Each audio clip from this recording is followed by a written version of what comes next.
Hey guys, you don't suck, your diet sucks. Today I want to talk about better ways to transform your diet without a meal plan and why meal plans might be screwing you over.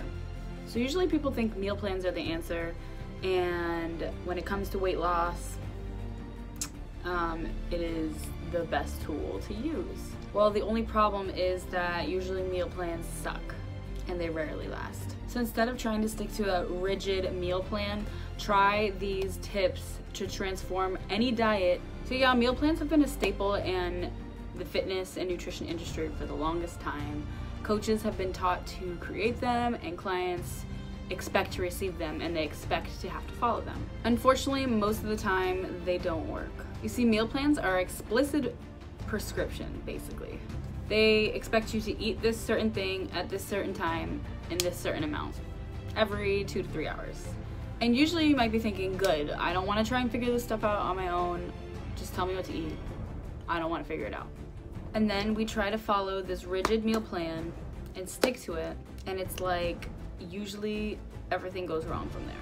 For example, here are some scenarios. Scenario 1, you just don't stick to the plan. This is natural, life can get in the way, people get busy, bosses expect you to stay late at work, your kids get sick, it's always someone's birthday, it's always a holiday, we're not always prepared.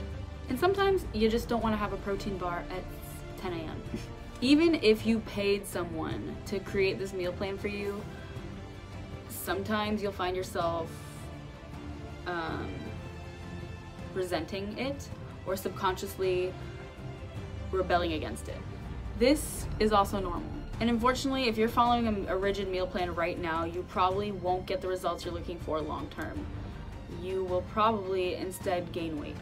Scenario 2, you follow the plan perfectly. In fact, you followed the plan perfectly to a T for too long. Most meal plans are meant to be temporary. They're designed to get to a person to a short-term goal, like losing a couple pounds before a wedding, or losing a couple pounds for a fitness competition or nutrition competition, or some type of competition.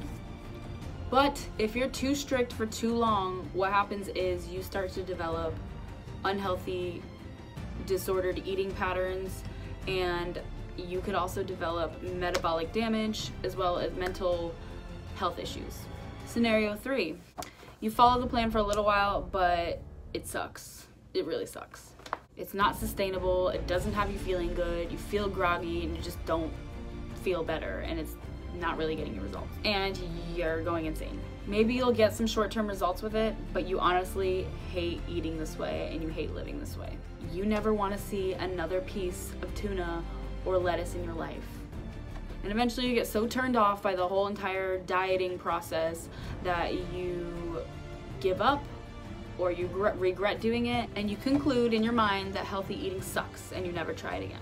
And you miss your big chance to learn about creating healthy eating habits, making it more enjoyable, sustainable, and easy for yourself, making lasting, real changes that last. Another reason meal plans fail. In reality, we don't always count our macros. We eat with our ethnic backgrounds. We eat what our families make, what our friends make. We go out to eat with friends and family. We don't really carry a scale to measure out our meats with us everywhere we go. And sometimes, in certain situations, you do need a prescribed, detailed meal plan. But that situation is for more extreme, like bodybuilding competitions or having to get to a strict weight at a certain time for a certain look.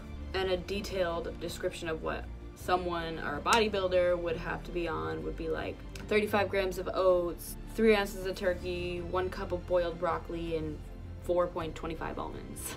But most people don't need this strict of a regimen or this strict of a prescription to get real results. And we don't usually eat in ounces. We eat things like hamburgers and hot dogs and taco salads and basically whatever we feel like. We're humans. The bottom line is, if you want to lose weight and eat better and feel better, you don't have to make things so complicated and strict. Just think about what you're already eating and how you can make it a little bit better. This means making slight adjustments to your everyday, small changes to what you're already eating, one small step at a time. Think of food as like a spectrum of food quality instead of good or bad food. Think of that as less healthy to more healthy, or less nutrient dense to more nutrient dense. And then think of everything like a meal transformation game. Think of it like a game. And when you think of food as a spectrum instead of good or bad, you get to think about things like what to eat and how I'm gonna eat it. So like I said, think of it like a game. How can you make this one meal a little healthier in every situation?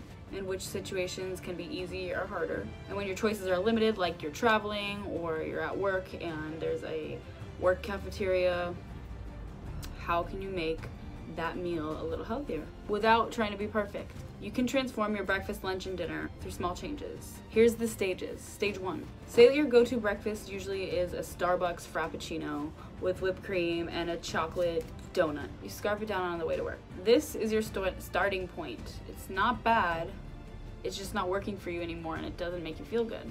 You get bloated, you get indigestion from rushing and trying to get to work quickly while shoving food down your throat. Now the game is to improve just a tad, starting with what you're already eating and have. Stage 2. You go through that drive-thru again. Now you're becoming a little bit more aware. You might replace your donut with a whole grain muffin. Instead of your normal diabetes Frappuccino, you now get a regular coffee with 2 creams and 2 sugars. And then you grab a yogurt cup on your way out from work when you're rushing, just for extra protein later, when you get hungry. And naturally, you're still a little bit rushed, you don't have much time for breakfast, but it's better. It's a better start. You're now being a little bit more mindful. Stage 3, next level. You switch that whole grain muffin to oatmeal now and Greek yogurt. You switch the 2 creams with 2 sugars in your coffee to 2% milk and stevia. Maybe you add some fruit. And now you're eating more dishes at home instead of through the drive-thru. Stage 4. Now you're starting to create better habits. You started to stop rushing in the morning and wake up a little bit earlier, maybe 10 minutes earlier, so that you can enjoy your breakfast leisurely and not rush, so you don't feel bloated and bleh. You get smarter and instead you start prepping an egg frittata and veggies to bring with you on your prep day or the night before. The coffee you were drinking every single morning becomes a green tea or a matcha latte because you realized that all the caffeine in your coffee was making you tweak. Protein and fruits have become more of a staple in your diet, and you discovered you really like lemon water. And now you're eating more mindfully, enjoying the sunrise, and not rushing your way to work, being much more mindful.